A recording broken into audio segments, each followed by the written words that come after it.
আসসালামু আলাইকুম, সবাইকে স্বাগতম আমার আজকের ভিডিওতে।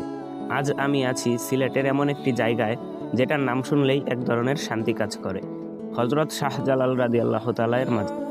সিলেট মানেই শুধু পাহাড়, ঝর্ণা বা চা বাগান না, সিলেট মানেই ইতিহাস, ঈমান আর আত্মিক প্রশান্তি। হজরত শাহজালাল রাদিয়াল্লাহু তাআলা ছিলেন একজন মহান সুফি সাধক ও ইসলাম প্রচারক। 1400 শতকে তিনি সিলেটে এসে ইসলাম প্রচার করেন এবং এই অঞ্চলের মানুষের জীবনে বড় পরিবর্তন নিয়ে আসেন। আজও তার স্মৃতিকে ঘিরে এই মাজারে দেশ বিদেশ থেকে হাজার হাজার মানুষ জিয়ারত করতে আসেন। এই মাজার প্রাঙ্গণে ঢুকলেই আলাদা একটা অনুভূতি হয়। চারপাশে মানুষের দোয়া, কোরআন তেলাওয়াত আর এক ধরনের নীরব শান্ত পরিবেশ।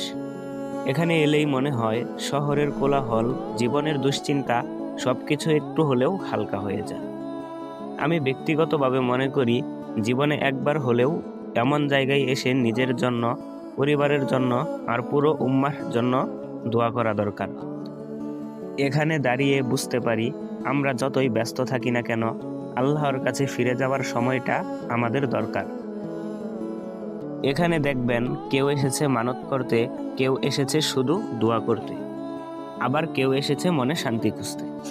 সবার উদ্দেশ্য আলাদা হলেও সবার আশা একটাই, আল্লাহ যেন দোয়া কবুল করেন।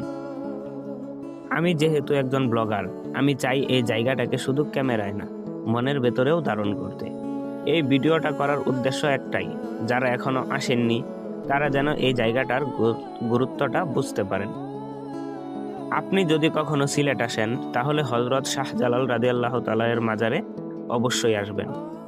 ভিডিওটা যদি ভালো লাগে লাইক দিন, কমেন্টে আপনার অনুভূতি লিখুন, আর এমন সুন্দর ব্লগ পেতে চ্যানেলটা সাবস্ক্রাইব করতে ভুলবেন না। আল্লাহ হাফেজ।